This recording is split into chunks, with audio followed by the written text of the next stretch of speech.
أعوذ بالله السميع العليم من الشيطان الرجيم من همزه ونفخه ونفثه. يا أيها الذين آمنوا إذا قمتم إلى الصلاة فاغسلوا وجوهكم وأيديكم إلى المرافق وامسحوا برؤوسكم وأرجلكم إلى الكعبين.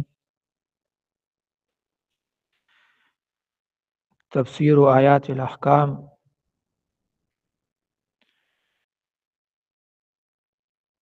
اس میں آیت الوضو، اس کی تشریح اور وضاحت اور احکام ذکر ہو رہے تھے. بإذن اللہ تعالی ومشیئتہ ہم اس جملے تک پہنچ چکے تھے. او جاء احد منکم من الغائط او لامستم النساء فلم تجدوا ماء فتيمموا صعيدا طيبا. اس سے پہلے جنابت کے احکام اور جنابت کے بارے میں وَإِن كُنتُمْ جُنُبًا فَاطَّهِّرُوا وہ ذکر ہو چکی ہے.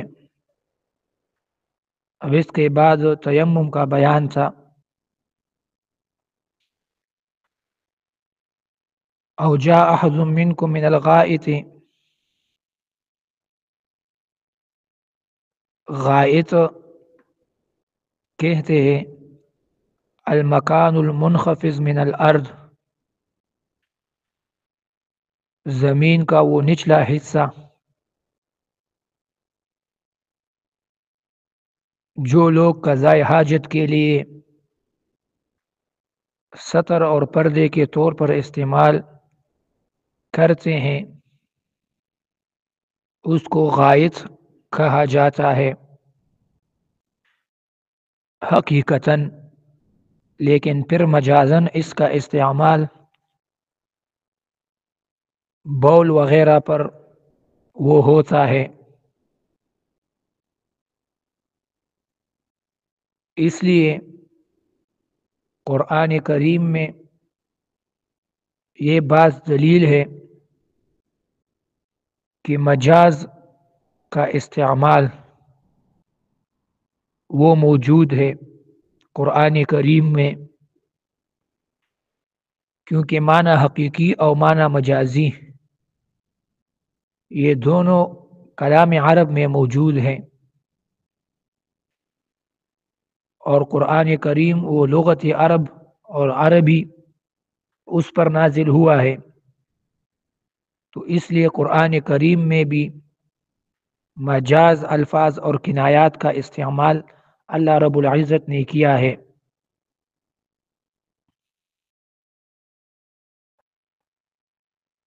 لیکن بعض لوگ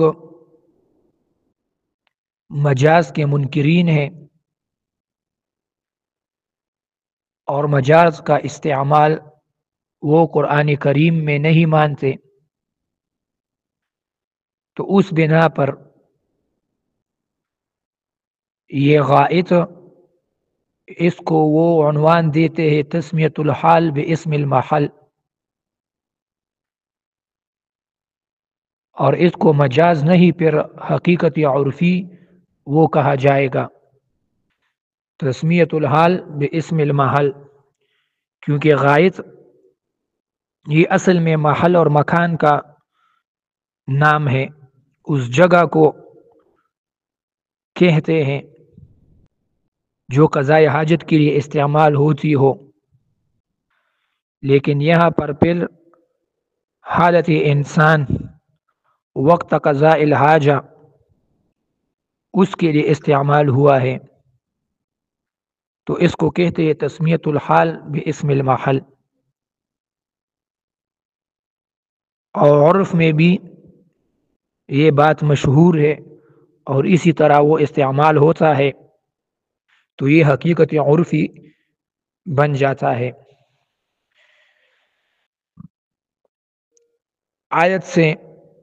آیت کے اس جملے سے یہ حکم اخذ ہوتا ہے کہ ما خرج من السبیلین وہ ناقض الوضو ہے اتفاقاً، اعضاء مخصوصہ سے انسان کا جس چیز کا بھی خروج ہو جائے، چھوٹا بول ہو یا بڑا، خروج الریح ہو یا خروج الصوت ہو یا خروج الدم وغیرہ ہو، جیسے حیض اور نفاس میں، یا خروج المنی مزی ودی وغیرہ،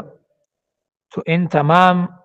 پر اتفاق الامت ہے اور اجماع ہے کہ یہ ناقض الوضو ہے۔ اور دلیل یہ آیت ہے اور اس کا یہ جملہ ہے، او احد منکم او جاء احد منکم من الغائط، یہ غائط اس کو مفسرین نے خروج الریح اس پر بھی حمل کیا ہے۔ تو غائط اس میں یہ تمام صورتحال انسان کو پیش آ سکتی ہے، اس وجہ سے یہ ایک لفظ مشترک ہے، تمام افعال کو ملا کر جو بھی خروج السبیلین سے اخراج ہوتا ہو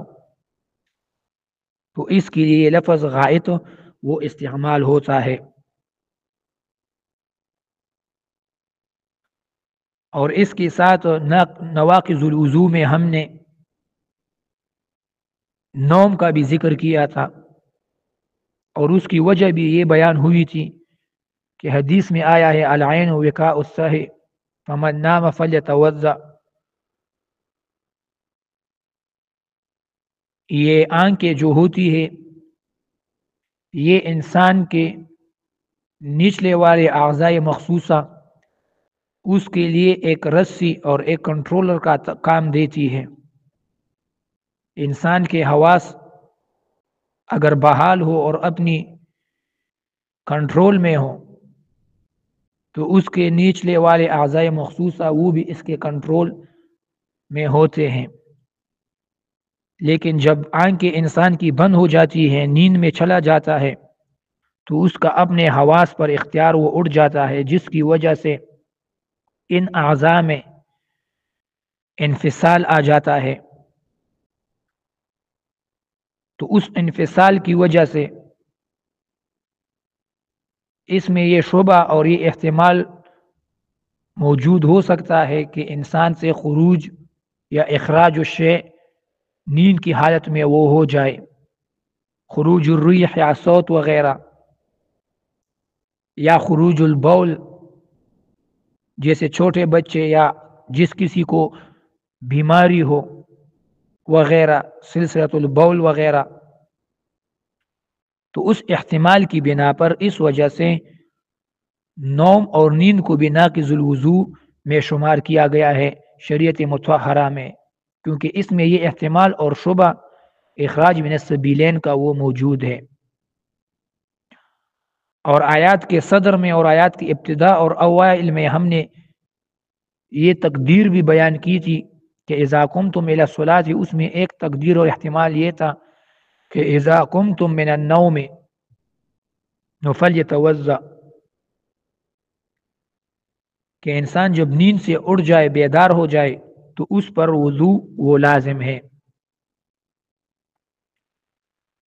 ناقض وضو نوم کے بارے میں اس کی ناقض الوضو ہونے کے بارے میں اختلاف ہے کہ کتنا نوم اور کتنی نیند مقدار وہ ناقض الوضو ہے، کیونکہ حدیث میں مطلقاً آیا ہے من نام فلیتوضأ، لیکن بعض آثار اور صحابہ کے عمل سے معلوم ہوتا ہے کہ نیند خفیف، نوم خفیف وہ ناقض نہیں ہے۔ بعض علماء نے شرائط لگائی ہیں اور قیودات سے نوم کو مقید کیا ہے کہ اگر نوم انسان بیٹھ کر یا کھڑے ہو کر انسان پر نیند طاری ہو جائے، جس کو سنا کہتے ہیں، سنتوں ولا نوم، جو نیند کی اول حالت ہوتی ہے، تو یہ اس قسم کا نوم وہ ناقض الوضو وہ نہیں ہے۔ بہرحال تو نوم یہ بھی ایک ناقض ہے من نواقض الوضو۔ اس نوم پر دوسری اشیاء وہ بھی قیاس سے، مثال کے طور پر بے ہوشی اور اس طرح جنون وغیرہ، کیونکہ جو علت وہ نوم میں پائی جاتی ہے وہی علل اور علت وہ جنون، دیوانگی اور بے ہوشی، اغما اس میں بھی پائی جاتی ہے۔ نوم میں انسان کے حواس وہ اس کے کنٹرول میں نہیں رہتے، اسی طرح مجنون، دیوانگی اور بے ہوشی، ان دونوں حالتوں میں بھی انسان کے حواس اس کے اختیار میں نہیں رہتے، تو اس لیے اس بے ہوشی اور جنون، پاگل پن، اس کو بھی نوم پر ہی قیاس کیا گیا ہے کہ اگر کوئی انسان اس پر بے ہوشی طاری ہو جائے، وہ بے ہوش ہو جائے، تو یہ بھی سبب ہے من نواقض الوضو، اس پر بھی وضو عبادت اور نماز کے وقت پر لازم ہوگی، اگرچہ اس سے ظاہر میں کچھ اخراج الشیء من سبیلین نہ ہوا ہو، لیکن پھر بھی بے ہوشی سے بیدار ہونے کے بعد انسان پر وضو وہ لازم ہے۔ اور اسی طرح انسان اگر اس پاگل پن میں مبتلا ہو جائے اور پاگل پن کے بعد انسان صحت یاب ہو جائے، اس کے ہوش اور حواس وہ کام کرنا شروع کر دے، تو اس کے لیے عبادت تب تک صحیح نہیں ہے، نماز وغیرہ، جب تک وہ وضو صحیح شرعی طریقے سے نہ کرے، کیونکہ علت جو نوم کی ہے وہی علت اس جنون اور اعما اور بے ہوشی میں بھی ہے۔ ایک اور نواقض الوضو میں سے وہ معقولات میں سے بھی بیان کیا گیا ہے احادیث میں، کہ بعض معقولات، بعض خوراک وغیرہ ایسی ہے کہ اس سے وضو انسان کا ٹوٹ جاتا ہے، اگرچہ وہ من الغائط او جاء احد منکم من الغائط اس حالت میں نہ ہو، وہ خلا وغیرہ سے فارغ نہ ہوا ہو، لیکن پھر بھی وہ چیز کھانے سے اس کی وضو وہ ٹوٹ جاتی ہے، جیسے لحوم الابل یا لحوم الجزور جس کو کہا جاتا ہے، اونٹ کا گوشت، تو اس کو حدیث میں نواقض الوضو میں سے شمار کیا گیا ہے۔ رسول اللہ صلی اللہ علیہ وسلم سے پوچھا گیا، هل نتوضأ من لحوم الابل، تو رسول اللہ صلی اللہ علیہ وسلم نے فرمایا نعم۔ پہلے حدیث میں بھیڑ بکریوں کے گوشت کے بارے میں پوچھا گیا کہ اگر انسان بھیڑ بکریوں کا گوشت کھائے تو اس پر وضو لازم ہے کہ نہیں، رسول اللہ صلی اللہ علیہ وسلم نے فرمایا فمن شاء یتوضأ، جو چاہے تو کر لے۔ استحبابی طور پر مستحب طریقہ ہے کہ انسان کھانے کے بعد وضو کرے، لیکن پھر پوچھا گیا کہ من لحوم الابل، اونٹ کے گوشت کھانے سے کے بعد، تو رسول اللہ صلی اللہ علیہ وسلم نے فرمایا نعم۔ اس لیے اتفاقاً لحوم الابل اور گوشت اونٹ کا یہ ناقض ہے من نواقض الوضو۔ تو یہ تمام صورتیں ہیں، اور یہ تمام صورتیں اور سور یہ شامل ہے او جاء احد منکم من الغائط پر۔ او لامستم النساء فلم تجدوا ماء، او لامستم النساء، اس جملے میں دو قرآت وہ نقل کی گئی ہیں، ایک لامستم اور دوسرا لمستم۔